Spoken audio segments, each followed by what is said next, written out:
Bom, nosso convidado aqui na Bandeirantes é autor de dois gols importantíssimos para a história do Guarani. Ô Medina, aquele derby, eu não sei se caiu a sua ficha até hoje, mas a importância daquele derby foi o maior da história. É claro que para o Guarani hoje é considerado muito mais importante, mas se a Ponte tivesse vencido, a Ponte consideraria o mais importante da história também, porque valia a vaga na final de um campeonato de primeira divisão, né? Um abraço para você, prazer em tê-lo conosco mais uma vez aqui na Bandeirantes, Medina. Boa noite, Breno. Primeiramente, obrigado pelo convite. E sem dúvida, né, ficou marcado esse derby, esse jogo, para a história, né, porque foi um jogo muito importante, uma semifinal de Campeonato Paulista. E o que eu sempre falo e conto para as pessoas, que aquele derby, aquele jogo mudou a minha vida, né, e ficou marcado na história do Guarani, né, porque nós saímos vitoriosos, né, daquele jogo. E sem dúvida aquele jogo mudou a minha vida. Eu sempre falo que hoje eu moro em Campinas por causa daquele jogo, né, daquele derby. E sem dúvida foi o jogo mais importante da minha vida, da minha carreira, que ficou marcado e transformou a minha trajetória no futebol. Agora, para o torcedor que não se lembra, você em 2012, você vinha sendo relacionado todos os jogos? Você vinha entrando durante os jogos ou não? Eu fui, acho que, o último jogador a ser contratado pelo Guarani. Então, até aquele jogo eu tinha feito apenas acho, dois ou três jogos com a camisa do Guarani. Tem a história do jogo das quartas de final que eu fui relacionado e fui cortado no vestiário na época. E na semifinal eu acabei sendo relacionado para o banco de reserva. E veio toda a história que vocês sabem que o Fumagalli acabou se lesionando no início da partida e foi até uma surpresa para mim o Vadão ter me escolhido naquele jogo, porque eu tinha jogado muito pouco ainda com a camisa do Guarani, né? Os torcedores não me conheciam tanto porque tinha feito apenas dois, três jogos. Então foi uma surpresa grande para mim e também para os torcedores. Alguns torcedores até hoje me param e falam: Nossa, quando o Fumagalli acabou machucando, entrou um tal de Medina. Quem é esse? Quem é que agora acabou para o Guarani entrar no lugar do ídolo? Ninguém me conhecia até então. Mas graças a Deus deu tudo certo. Eu pude jogar e fui feliz de fazer os jogos, mas até então, até esse jogo decisivo, eu tinha jogado muito pouco ainda com a camisa do Guarani. Aliás, você tocou num ponto que eu estava no gramado fazendo esse jogo para a Rádio Bandeirantes, né?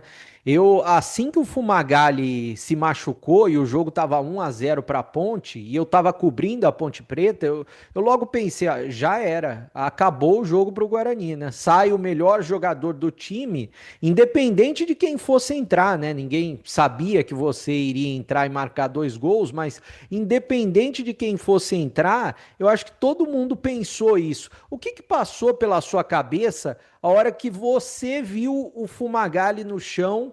Que eu imagino que vocês, jogadores do Guarani, também consideravam o Fumagalli o melhor jogador do time, né? Sim, o Fumagalli fez um excelente campeonato, né, em 2012.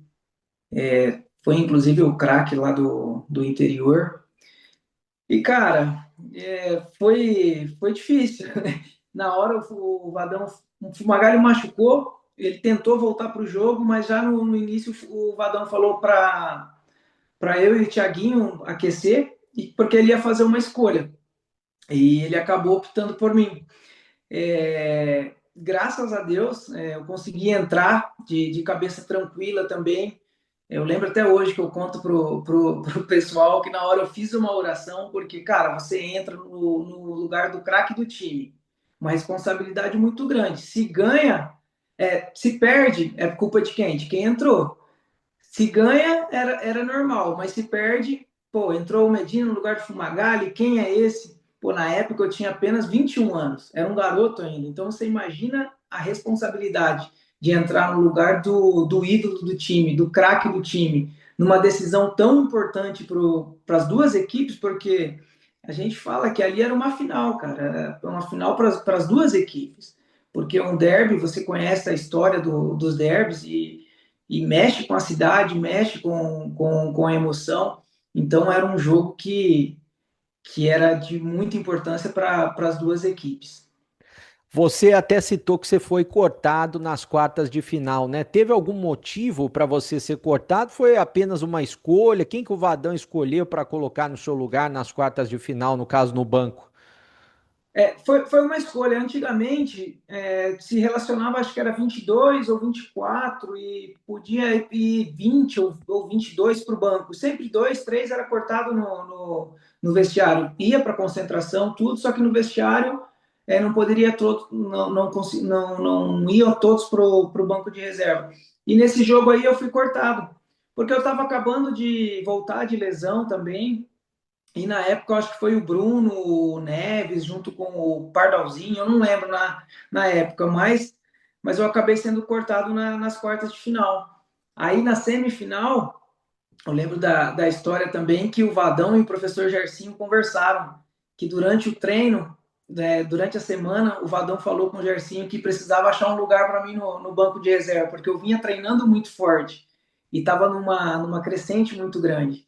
E foi que aconteceu. Ele acabou me levando para o banco. Eu acho que ele também não esperava que o Fumagalli ia machucar, né, durante o jogo. E, como eu falo, foi o destino. Deus tinha reservado aquele momento para mim. E acabou acontecendo que o Fumagalli machucou. Eu pude entrar no jogo. Eu estava preparado também para aquele momento. E acabou dando tudo certo. Aliás, você citou o Vadão, né? O Vadão tinha muita estrela, infelizmente ele não está mais entre nós, mas ele tinha muita estrela porque ele nunca perdeu um derby e ele participou de grandes derbys, vencendo dos dois lados, né? É, qual que era o diferencial que você sentiu nesse derby dele? Você até citou essa situação dele falar durante a semana que precisava encontrar um lugar para você. Esse já é um diferencial, né? Mas qual um diferencial a mais ou outras situações envolvendo esse derby que você considera que o Vadão realmente era diferente? Cara, o Vadão, o saudoso Vadão, ele era um cara muito humano, né? Um paizão. Eu lembro que nas quartas de final estava jogando a Ponte contra o Corinthians. E a gente estava assistindo o jogo e estava torcendo para o Palmeiras. E ele falou, pro Palmeiras não, perdão, para o Corinthians. E ele falou assim: não, vamos torcer para a Ponte, porque aí é derby, a gente tem mais chance, talvez, se a gente passar aqui nas quartas. E deu certo, a Ponte Preta ganhou, a gente conseguiu passar pelo Palmeiras nas quartas e pegamos a Ponte na semi. E eu lembro que ele falava assim: derby a gente não perde, derby a gente se joga e se vence. No mínimo a gente empata.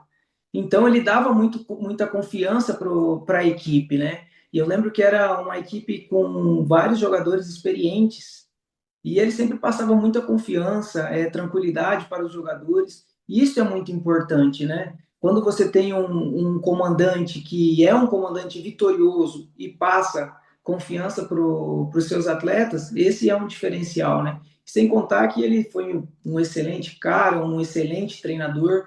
E eu falo muito como o lado paizão dele, que fez, sempre fez toda a diferença para a gente.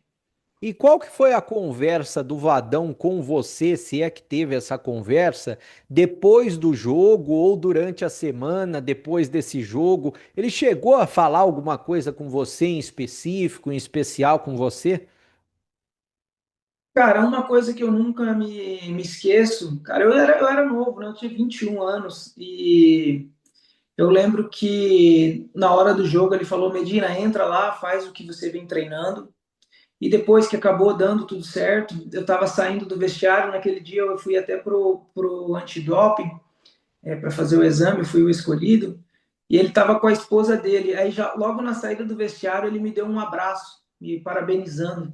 Eu agradeci ele e tudo, mas sabe aquele abraço de pai, aquela coisa diferente, cara? Essa foi uma coisa que me marcou, que eu não esqueço, jamais vou esquecer. Sabe, um abraço de pai, um abraço caloroso, e algo que deu certo, né?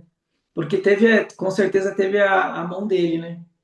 E o que que você pode falar em respeito desse próximo derby, né? Você que está na cidade de Campinas, você que tem acompanhado a Série C do Brasileiro, é claro, não dá para comparar hoje o nível técnico e tático dos dois times, né? Da Ponte e do Guarani que estão disputando a Série C. Mas como que você vê essa atual situação dos dois times que estão disputando a classificação e pode ser um derby importante para a classificação para a próxima fase, né? Sim, derby sempre é um jogo difícil, né? É um campeonato à parte.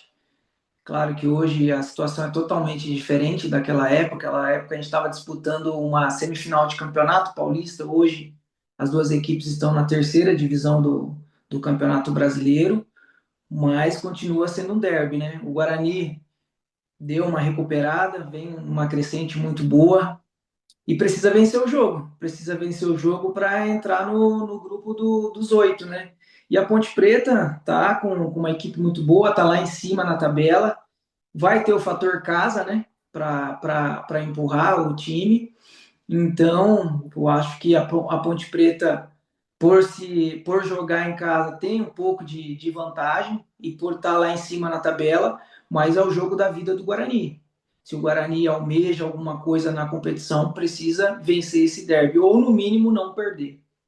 E para os jogadores do Guarani que estão acompanhando a sua entrevista, para um deles se tornar o próximo Medina, o que que precisa, hein, Medina? Muita gente me pergunta isso. Eu sempre falo que primeira coisa é fazer o seu melhor, entrar com muita vontade e dedicação, entender o que é um derby, entender o que é jogar no Guarani, porque eu falo que Guarani é amor, é raça, é vestir a camisa. E se fizer isso, entrar em campo com vontade e dedicação, pode, sem dúvidas, entrar na história do derby de Campinas e na história do Guarani, porque a gente sabe que quem faz gol em derby sempre será lembrado pela torcida e pela cidade toda de Campinas. Ô Medina, muito obrigado pela sua participação aqui na Bandeirantes. É claro, desejando sucesso sempre para você. E você tá sempre com as portas abertas aqui na Bandeirantes, viu? Obrigado, Breno. Eu que agradeço pelo convite e estou sempre disponível aí para vocês e desejo sucesso aí para o Grupo Bandeirantes.